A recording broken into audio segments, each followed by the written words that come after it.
The California afternoon sunlight sparkled as it reflected off the chandeliers in the Grand Pacific Hotel. Standing in front of the dressing room mirror, I felt a flutter of excitement in my heart as I applied my lipstick one final time. Today was my sister Jessica's wedding day. Jessica had finally found her soulmate, and I was filled with joy, wanting to celebrate her from the bottom of my heart. "Maggie, are you ready?" My husband Robert called out as he knocked on the door. His voice carried its usual gentleness, mixed with the nervous tension that comes with important occasions. "Just 2 more minutes," I replied, giving myself a final check in the mirror. The navy blue dress Jessica had chosen for me, saying, "This color suits you best," was simple yet elegant. Robert entered the room. His physique, honed from years as a firefighter, looked even more striking in his well-tailored suit. We'd been married for 12 years, but my heart still skipped a beat whenever I saw him. "You look absolutely beautiful," he said, placing his hands on my shoulders. "Jessica must look stunning today too." "I'm sure she does. Yesterday at the rehearsal, she gave me just a glimpse of her wedding dress, and it was truly breathtaking." I turned to look into his eyes. Robert's gentle brown eyes always held that unchanging love. We didn't have children, but our days together were completely fulfilling. "Do you think David is a good man?" I asked with a hint of concern. "Yes, I spoke with him at dinner last night. He's honest and intelligent. He talked passionately about running his restaurant, and most importantly, his eyes were gentle when he looked at Jessica." Robert's words reassured me. Jessica had struggled with relationships in her younger years, and I'd always worried about her. But this time was different. Since meeting David, Jessica seemed much more settled and happy than before. "When you're ready, could you head to the chapel first? I want to check on Jessica one last time before I join you." "Sure. But don't get too emotional and cry. You'll ruin your beautiful makeup." Robert said this with playful laughter. It was true, I was prone to tears. Whether watching movies or reading books, I'd tear up at any touching scene. Today, I was certain I'd cry during the vows. Walking down the hallway to the bridal suite, I traced through childhood memories. I had been an introverted child who loved reading, while Jessica was lively and sociable, always surrounded by friends. At school, at community events, she was always the center of attention. Dad always praised Jessica's social skills. "Jessie has a special charm that draws people to her," he'd often tell Mom. Meanwhile, I was usually described as, "Maggie is serious and hardworking, but she could use more initiative." After Dad passed away 5 years ago, Jessica and I grew closer than we'd ever been. As adults walking our own paths, the childhood competitiveness had naturally faded. Especially after spending Dad's final days together, we'd come to appreciate the importance of family bonds. When I knocked on the bridal suite door, I heard Mom's voice from inside. "Margaret? Come in, dear." Entering the room, I saw a bride more beautiful than I could have imagined. Jessica's wedding dress was a classic design with delicate lace accents on silk satin, perfectly highlighting her natural beauty. "Jessie, you look absolutely gorgeous." My voice trembled slightly with emotion. Jessica turned and smiled. Her smile held that special radiance that only truly happy women possess. "Thank you, Maggie. You look wonderful too." Mom, making final adjustments, said, "You both look so beautiful. Your father must be watching over this day from heaven." The 3 of us held hands and shared a quiet moment together. The chapel at the Grand Pacific Hotel was decorated like a scene from a movie. White roses and calla lily bouquets adorned the altar, and crystal chandeliers hanging from the ceiling sparkled in rainbow colors under the afternoon sunlight. Over 100 guests sat quietly, waiting for the ceremony to begin in the solemn atmosphere. I sat next to Robert, looking around while holding the program. Relatives from both Dad's and Mom's sides, along with friends of the bride and groom, had gathered to celebrate this special day. Mom sat in the front row, occasionally dabbing her eyes with a handkerchief. She must have been feeling lonely that Dad wasn't there. "Those are Jessica's college friends over there," Robert whispered to me. They were dressed in beautiful gowns, chatting with affection for the bride. Jessica had been popular since her student days and had maintained close relationships with many friends after graduation. I truly admired that about her. When the organ began to play, the entire venue fell silent. David took his place at the altar with the minister. He looked a bit nervous, but his expression was filled with deep love and determination. He was a man with quiet charm who had also achieved success as a restaurant owner. I could understand why Jessica had chosen him. The music announcing the bride's entrance began. As everyone in the venue turned around, first the bridesmaids walked down the aisle beautifully. Then, finally, Jessica appeared, supported by Mom's arm. I gasped. Though I'd thought she looked beautiful in the dressing room, seeing my sister in the sacred atmosphere of the chapel surpassed even that beauty. The train of her dress spread gracefully across the floor, and her veil fluttered gently with each step. Mom walked with pride and perhaps a touch of melancholy as she held Jessica's arm. As Jessica walked down the aisle, she smiled at each guest. When our eyes met, she gave me an especially warm smile. In that moment, tears nearly spilled from my eyes. My sister looked so truly happy, and I was overjoyed. When she reached David, Mom placed Jessica's hand in his. The moment they gazed at each other touched everyone in the venue. There was that special glow that only two people in love possess. The minister solemnly began the ceremony. "Dearly beloved, we are gathered here today to celebrate the marriage of David Harrison and Jessica Winston." As the minister's words echoed through the venue, I remembered Jessica as a child. I could see her playing dress-up in a toy wedding dress, holding wedding ceremonies with her dolls. Even then, she'd harbored dreams of marriage. And now, finally, that dream was becoming reality. "David Harrison, do you take Jessica Winston to be your wife, to love, honor, comfort, and keep her in sickness and in health, in prosperity and adversity, and forsaking all others, be faithful to her as long as you both shall live?" "I do." David's voice was strong and full of conviction. Tears glistened in his eyes too. "Jessica Winston, do you take David Harrison to be your husband, to love, honor, comfort, and keep him in sickness and in health, in prosperity and adversity, and forsaking all others, be faithful to him as long as you both shall live?" "I do." Jessica's voice was clear and rang beautifully. Her expression held deep love along with hope for her new life. The ring exchange began. David placed the ring on Jessica's finger with trembling hands. "Jessica, receive this ring as a sign of my love and commitment, and as a symbol that I have chosen you above all others. I will love you until God parts us." Jessica did the same, placing the ring on David's finger. "David, receive this ring as a sign of my love and commitment, and as a symbol that I have chosen you above all others. I will love you until God parts us." I squeezed Robert's hand beside me. He was moved too and gently squeezed back. He might have been remembering our own wedding. 12 years ago in spring, our ceremony in a small church had been filled with love just like today. When the minister spoke his final words, the venue was enveloped in silence. Then, with the words, "You may kiss the bride," they shared their first kiss as husband and wife. The venue erupted in applause and cheers. I clapped with all my might while tears streamed down my face. I was genuinely happy that Jessica had found true happiness in marriage.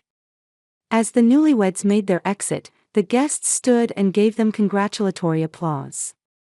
When Jessica passed by me, she gave me a special wave. Her smile was that of a woman experiencing the happiest moment of her life. After the ceremony, guests moved to the hotel lobby for cocktail hour. The venue was decorated with beautiful flower arrangements, and champagne and hors d'oeuvres were served. "It really was a beautiful ceremony," Robert said, champagne in hand. "Yes, it was perfect." Jessie looked so truly happy, it made me happy just watching her. Through the window, we watched the newlyweds' photo session taking place in the garden. Jessica's dress, illuminated by the sunset, made her look as beautiful as an angel. "Did you speak with David's mother?" I asked. "Yes, she's a very refined woman. She was so pleased about her son's marriage. She said she already thinks of Jessica as a daughter." Hearing this gave me even more peace of mind.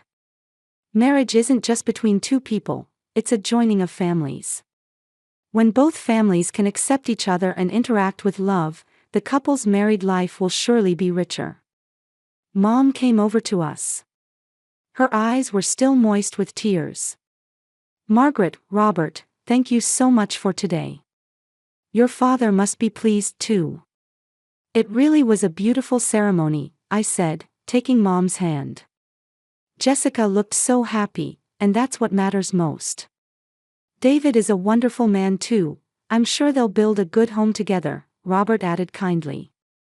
As cocktail hour drew to a close, guests began being directed to the reception venue.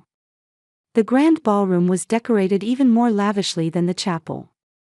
Each round table was adorned with roses of different colors, and the gentle glow of candles warmly illuminated the entire venue. We were seated at the family table. Mom, Robert, and I, along with David's parents and siblings, sat at the same table. Soon the newlyweds would make their entrance and the reception would begin. "I'm so excited," I smiled at Robert. "Yes, it's going to be a wonderful evening," he replied, holding my hand. As elegant music filled the grand ballroom, the newlyweds entered hand in hand. The guests gave them a standing ovation, and the venue was filled with a warm atmosphere of celebration. Jessica had changed into a different reception dress, more comfortable for movement, yet still elegant. David was beaming, tenderly holding his new wife's hand. "Ladies and gentlemen, we sincerely thank you for gathering here today to celebrate our marriage," David's speech began. His voice reached every corner of the venue, and his sincere character could be felt in every word. "Meeting Jessica has been the greatest fortune of my life. I was captivated by her kindness, intelligence, and beauty, and every day brought new discoveries. Starting today, we begin our new life as husband and wife. With your warm support, we promise to build a home filled with love." As applause filled the venue, Jessica also took the microphone. "Everyone, thank you so much for celebrating this special day with us. I especially want to thank my mother and my sister Margaret for all their help with today's preparations. It's sad that my father isn't here, but I believe he's watching over us from heaven." I felt tears welling up. Whenever Dad was mentioned, emotions always overflowed like this. Robert placed his hand on my shoulder, gently comforting me. "And David," Jessica continued, gazing at her new husband, "meeting you completely changed my life. With your love supporting me, I was able to become my true self. I am truly happy to be able to walk through life with you from now on." After the speeches, preparations for the toast began. Waiters circulated among the tables, pouring champagne. Golden bubbles danced in my glass as it was filled. "Ladies and gentlemen, please raise your glasses," the master of ceremonies announced as everyone in the venue stood and raised their glasses. I also stood with Robert and directed my glass toward the distant newlyweds. "To David and Jessica's everlasting happiness, cheers."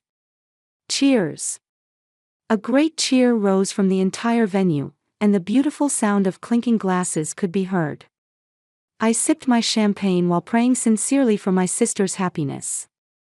In that moment, I felt the special nature of this day anew. After the toast, it was time for dinner. The hotel chef's carefully prepared course meal would be served table by table. I looked at the menu card while seated.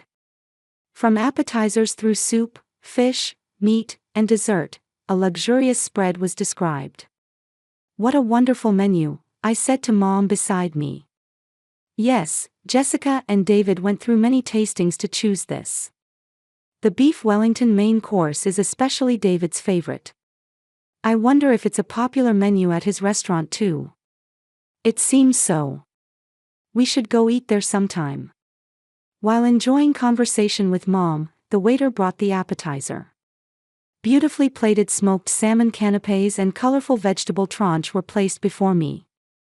Both beautiful to look at and elegantly aromatic, truly worthy of the Grand Pacific Hotel's cuisine. The table conversation was lively too. David's parents were warm-hearted people, and their chat with Mom was pleasant.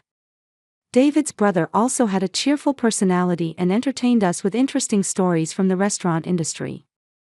I hadn't enjoyed such a relaxed meal atmosphere in a long time. After the appetizer, soup was served. The corn and lobster bisque was creamy with an elegant flavor. Robert also said, "This is delicious," while eating with satisfaction. "The fish course is next," I said with anticipation. But then it happened.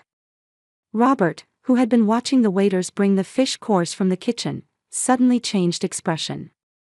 The color drained from his face and his eyes became sharp. It was like when his professional instincts kicked in upon detecting danger at a fire scene. "What's wrong?" I asked quietly. But Robert didn't answer my question, continuing to watch the kitchen direction carefully. His hand unconsciously gripped the edge of the table, and I could see tension running through his entire body. A waiter approached our table. It was a beautiful dish of sautéed white fish with lemon butter sauce. Other guests were exclaiming over the dish's beauty, but Robert was different. He stared at my plate with eyes that seemed to be confirming something. Then, just as I was about to pick up my fork, Robert suddenly leaned close to my ear. "We're leaving right now." His voice was low, like a firefighter announcing an emergency. "Right now." "What? What's wrong?" I stared at him in confusion. Other tables were all enjoying their meals happily. Why did we suddenly need to leave? I couldn't understand at all. "I'll explain in the car." Robert didn't answer my question but stood up and gently yet firmly pulled my arm. His eyes held a strong will that left no room for argument. "But the food is later. Right now." I looked around. Mom was engrossed in conversation with someone at the next table and hadn't noticed our distress. The newlyweds were also chatting happily at their table. No one seemed to think it strange that we were suddenly getting up. Urged by Robert, I stood up. He took my hand and headed for the venue exit as inconspicuously as possible. I still couldn't understand what was happening and followed him in confusion. As we left the venue, I turned back to look at Jessica. She was smiling at a distant table, but for a moment, I thought she glanced our way. However, she quickly returned to conversation with others. Through the hotel lobby and down the elevator to the parking garage, Robert didn't say a word. His expression was serious, like a firefighter carrying out an important mission. I stood beside him, suppressing my urge to ask questions. Reaching the parking garage, Robert took out his car keys while guiding me to the passenger seat. Usually he was gentlemanly about opening my door, but this time he quickly got into the driver's seat himself. Starting the engine, he let out a deep sigh. Then, turning to me with an expression of disbelief, he said, "Did you really not notice?" His voice carried relief along with the weight of harboring some grave secret. The silence in the car deepened my confusion.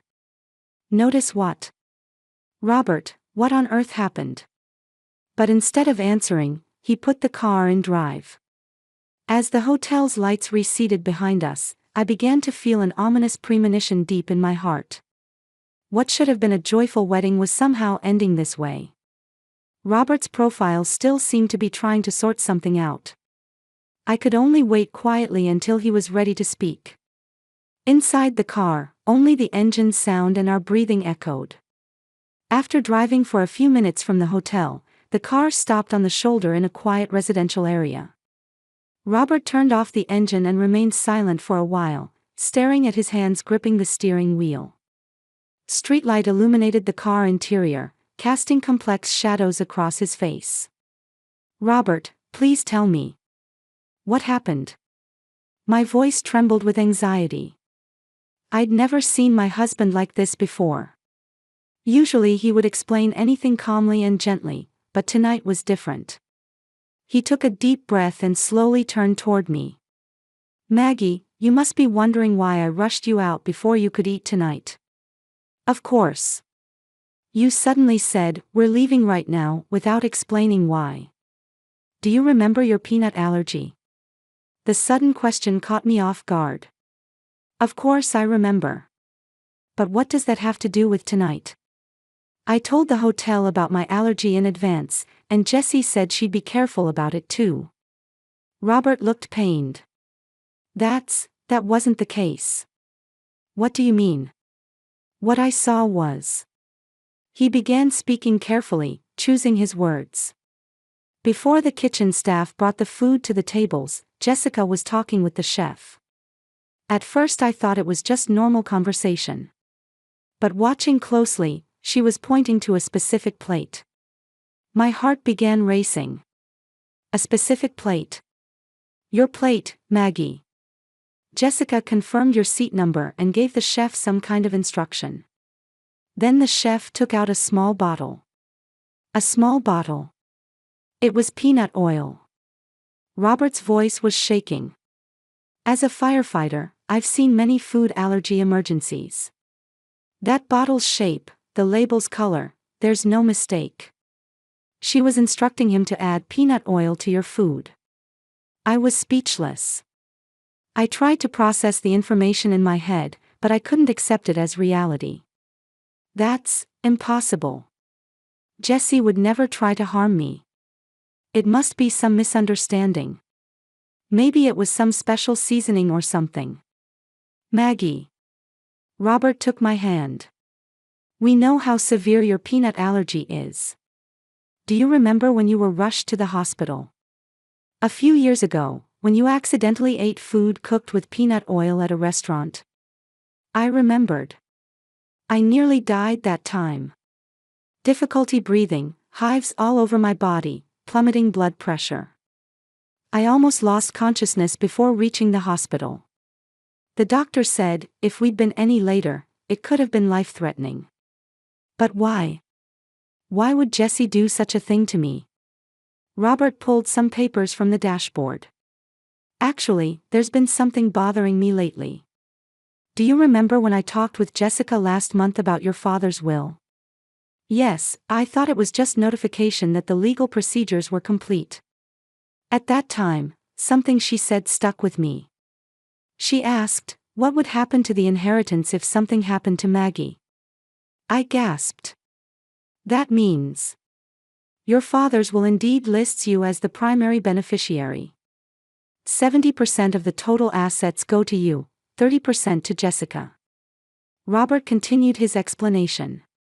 But there's also a clause stating if the primary beneficiary dies first, the full amount goes to the remaining heir. In my mind, all the puzzle pieces began fitting together. So if I died, Jessica would inherit everything. Silence dominated the car interior. But why did Dad leave me more of the inheritance? Robert looked at me gently.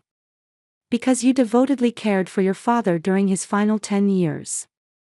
Accompanying him to medical appointments 3 times a week, supporting his daily life, and during his last 2 years, you even adjusted your work schedule to be by his side. That was true. After Dad's illness worsened, I devoted most of my life to caring for him. Robert had cooperated without a single complaint. Jessica never once came to visit, I said quietly. She always had reasons, too busy, work commitments. Your father saw your devotion. That's why he tried to reward it in his will. Tears began flowing. What had started as care born from love for my father had ended up earning my sister's resentment. That's not all, Robert continued. Something David said in conversation bothered me. I don't think he realized what he was saying, but Jessica had apparently talked about wanting to expand into a restaurant chain with my sister's inheritance. Restaurant chain. David didn't seem to understand what your inheritance meant, but thinking about it now. I shuddered. Jessica had already planned that far ahead. After my death, she planned to use my inheritance to expand the business with her husband. Tonight's plan was perfect, Robert said bitterly. At a glamorous wedding, an unfortunate accident from food allergies. No one would suspect anything. The car was again enveloped in silence. I stared at my hands, trying to accept reality. My sister, whom I loved and trusted, had tried to kill me. For money. Robert, I finally spoke. If you hadn't been there, I would have. I won't let anything happen to you, he squeezed my hand firmly. Protecting you is my mission. What should we do now? Robert took out his cell phone. First, I'll make an anonymous report to the hotel. That there's suspicion someone deliberately added allergens to a guest's food who has food allergies. And then, gather evidence. Record tonight's events in detail, and take legal action if necessary. I nodded. It was a painful decision, but I had to do the right thing. Maggie, Robert looked at me. You have a real family. People who love and protect you. Blood relation alone doesn't make family. At his words, I was able to smile for the first time tonight. Indeed, Robert was my true family. And the friends who truly loved me too. As he started the car, Robert said, "Let's spend tonight quietly at home. Tomorrow we'll sort everything out." I nodded while gazing at the city lights flowing past the window. My feelings for Jessica wouldn't disappear easily, but knowing the truth, I had to protect my own life. And I had to move forward on a new path with the people who truly loved me. 3 weeks had passed since then. Due to Robert's report, an anomaly was discovered in the hotel kitchen, and the wedding was interrupted midway. It was officially announced as suspected food poisoning, but in reality, peanut oil had been detected in my food. Jessica's plan was completely exposed. Hotel security cameras clearly recorded her giving instructions to the chef. Furthermore, messages were found on her phone discussing specific plans with David about expanding the restaurant business with my sister's inheritance. When David learned the truth, he came to apologize to me with a pale face. I didn't know anything. If I had known, I absolutely would have stopped it. His words were sincere, and I decided to believe him. He too was a victim deceived by Jessica. "I'm proceeding with divorce," David said when he visited our home a few days later. "I can't begin married life this way. The fact that Jessica was using me to try to harm you." There was deep sadness in his eyes. The reality that the woman he thought he loved was actually a completely different person must have been a great shock for him too. I haven't spoken directly with Jessica herself yet. She's trying to make contact through lawyers, but I'm not ready for that yet. The pain of sisterly bonds built over many years crumbling in one night wasn't something that would heal easily. When Mom learned the facts, she could barely eat for about 2 days. Then, through tears, she apologized to me. "Margaret, I doted on Jessica and failed to understand your feelings. Even when you were caring for your father, I relied entirely on you and never asked anything of Jessica. That led to this result." I embraced Mom while saying, "It's not your fault, Mom. This was Jesse's choice. All we can do now is cherish each other going forward." Currently, Jessica is charged with attempted murder. Her lawyer is claiming temporary insanity, but the evidence of premeditated crime is too clear for that argument to likely succeed. My daily life is gradually returning to its former peace. My work as a real estate agent is going smoothly, and Robert continues to support me as always. But the biggest change is that my gratitude toward the people around me has deepened. Last week, my longtime friend Sarah visited our home. When she heard about the incident, she said, "Blood relations don't matter. The people who truly love you are your real family." She was absolutely right. Robert, of course, but also Sarah and other friends, workplace colleagues, neighbors. The people who genuinely care for and support me, they are my true family. This morning, while making breakfast with Robert in the kitchen, I said, "If you hadn't been there that night, I wouldn't be here now. You're the most precious person to me." "I'm truly glad I could protect you," he replied, putting his arm around my shoulder. Outside the window, a new day was beginning. I took a deep breath. Though it was a painful experience, it taught me what was truly important. Heart connections over blood relations. Pure love over self-interest. My life continues. This time, building deeper bonds with people who truly love me. And someday, when the time comes, perhaps I'll be able to forgive Jessica. But for now, I want to cherish myself and the people who protected me.